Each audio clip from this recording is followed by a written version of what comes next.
வணக்கம், welcome to மிதாஸ் kitchen. இன்னைக்கு நம்ம மிதாஸ் கிச்சன்ல ரசகுல்லா எப்படி செய்யறது அப்படின்னு பார்க்க போறோம். இது குலாப் ஜாமுன் மாதிரியே இதுவும் ஒரு சூப்பரான ஸ்வீட். நமக்கு எப்படி தமிழ்நாடுனா திருநெல்வேலியில ஹல்வா ஞாபகம் வருதோ அதே மாதிரி கல்கட்டானாலே ரசகுல்லா தான் ஞாபகம் வரும். வாங்க இப்போ இந்த ரெசிபியை நம்ம எப்படி செய்யறதுன்னு பார்க்கலாம். இப்போ இது செய்யறதுக்கு தேவையான பொருட்கள் என்னென்னு பார்த்தலாம். பால் 1 லிட்டர், சர்க்கரை 1.5 கப், லெமன் ஜூஸ் 3 டீஸ்பூன், ஏலக்காய் தூள் 1 டீஸ்பூன், ரோஸ் எசன்ஸ் 1/2 டீஸ்பூன். இப்போ ரசகுல்லா செய்யறதுக்கு தேவையான பொருட்கள் பார்த்தாச்சு. நம்ம இதை செய்ய ஆரம்பிச்சிடலாம். அதுக்கு ஃபர்ஸ்ட் பாலை நல்லா காய வச்சு அதை திரிச்சிடலாம். பாலை காய வச்சிடலாம். இது நல்லா கொதி வரட்டும். அதுக்கப்புறமா இதில் நம்ம லெமன் ஜூஸ் சேர்த்து இதை திரிய வச்சுக்கலாம். இப்போ பாருங்க, ஆல்மோஸ்ட் பால் கொதிக்கிற ஸ்டேஜ் வந்துடுது. இன்னும் நல்லா கொதி வரட்டும். இப்போ பால் நல்லா காஞ்சு பொங்குற ஸ்டேஜில் இருக்கு. இந்த ஸ்டேஜில் நான் இந்த லெமன் ஜூஸ் விட்டுறேன். 3 டீஸ்பூன் லெமன் ஜூஸ் சேர்த்துட்டு நல்லா கலக்கி விட்டுக்கோங்க.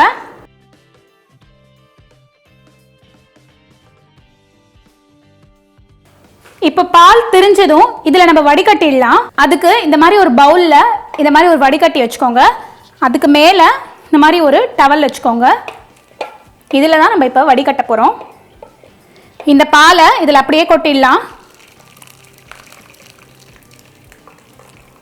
நம்ம லெமன் ஜூஸ் சேர்த்துருக்கிறதுனால நான் இதில் கொஞ்சம் தண்ணி விட்டு அலச போகிறேன். சாதாரண தண்ணி சேர்த்துக்கோங்க. சேர்த்துட்டு இந்த மாதிரி கலந்து விட்டுக்கோங்க. அப்போனா நல்லா இந்த லெமன் ஜூஸ் புளிப்பு தன்மைலாம் போயிடும்.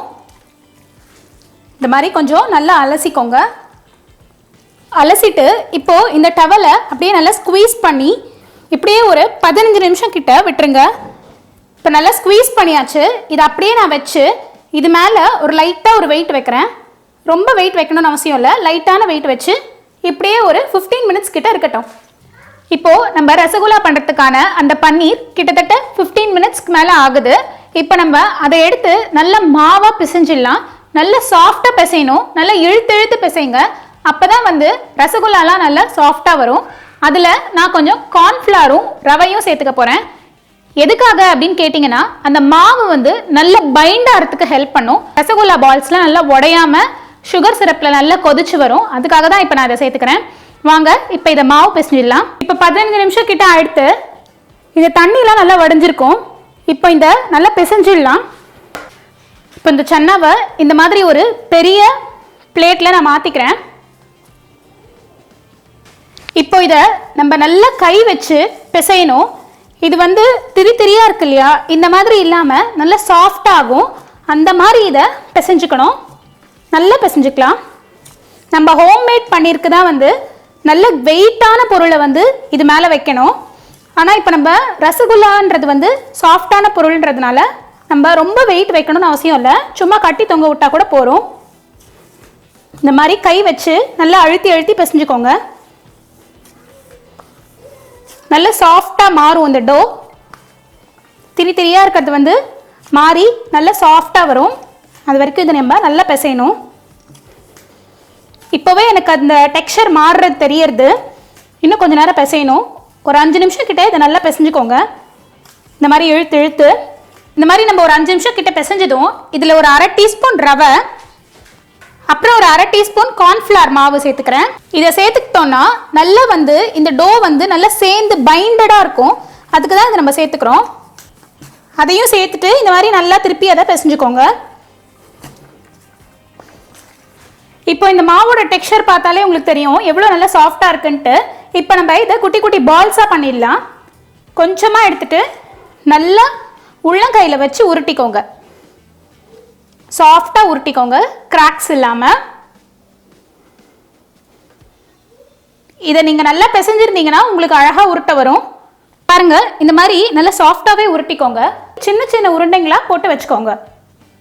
இப்போ ரசகுல்லா பால்ஸ் எல்லாம் குட்டி குட்டியாக உருட்டி சுகர் சிரப்பில் போடுறதுக்கு ரெடி ஆகிட்டு நான் எல்லா பால்ஸையுமே சின்ன சின்னதாக உருட்டிட்டு இருக்கேன். உங்களுக்கு இதை விட பெரிய சைஸில் வேணும்னா நீங்கள் இதை பெரிய சைஸில் உருட்டிக்கோங்க. இப்போ நம்ம இந்த பால்ஸ் போடுறதுக்கு சுகர் சிரப் தயார் பண்ணிடலாம். இப்போ நம்ம சக்கரை பாகு தயார் பண்ணுறதுக்கு 1.5 கப் சக்கரை எடுத்துட்டுருக்கேன். 1.5 கப் சர்க்கரையை இதில் சேர்க்குறேன். 1.5 கப் சர்க்கரைக்கு 3.5 கப் தண்ணி சேர்க்குறேன். சேர்த்துட்டு நல்லா கலக்கி விட்டுக்கோங்க சர்க்கரையை. சர்க்கரை பாகு பதம்லாம் வரணும்னு அவசியம் இல்லை. இது நல்லா ஒரு 5 நிமிஷம் கொதிச்சா போகிறோம். அப்புறம் இந்த மாதிரி ஒரு அகலமான பாத்திரத்தில் இந்த சர்க்கரை பாகு ரெடி பண்ணிக்கோங்க. அப்போ தான் நம்ம அந்த ரசகுல்லா பால்ஸ்லாம் போடும்போது அதுக்கு வேகிறதுக்கு நிறைய இடம் இருக்கும், நல்லா வெந்து சூப்பராக வரும். இப்போ பாருங்கள், இந்த சர்க்கரை பாகு நல்லா கொதிக்கிறது. நான் இந்த ரசகுல்லா பால்ஸை ஒன்றா இதில் ட்ராப் பண்ணுறேன். இது கூடவே இந்த ரோஸ் எசன்ஸ் 1/2 டீஸ்பூன், அப்புறம் ஏலக்காய் தூள் 1 டீஸ்பூன் அதை சேர்த்துட்டு லைட்டாக ஒரு கலரி விட்டுக்கோங்க. கலக்கிட்டு இதை அப்படியே மூடி வச்சுருங்க. இது வந்து ஒரு 15 நிமிஷம் கிட்ட அப்படியே இருக்கணும். இந்த ரசகுல்லா பால்ஸ்லாம் நல்லா வெந்து பெருசாகி வரும், அது வரைக்கும் இருக்கட்டும். இப்போ உங்களுக்கு ஆல்மோஸ்ட் தெரியும் பாருங்கள், சைஸ் டபுள் ஆயிருக்கு. இப்போ ஆல்மோஸ்ட் 20 மினிட்ஸ் கிட்ட ஆக போகுது. இதை நம்ம ஓப்பன் பண்ணிடலாம். இப்போ பாருங்கள், ஒரு 20 மினிட்ஸ் கழிச்சு பார்த்தீங்கன்னா இந்த ரசகுல்லாலாம் நல்லா போட்டதை விட கொஞ்சம் பெருசாக இருக்கு, நல்லா வெந்திருக்கு. ஸோ இதுக்கப்புறமா நம்ம இந்த அடுப்பை ஆஃப் பண்ணிடலாம். அவ்வளோதான், நம்மளோட சூப்பரான ரசகுல்லாஸ் ரெடி ஆயிடுத்து.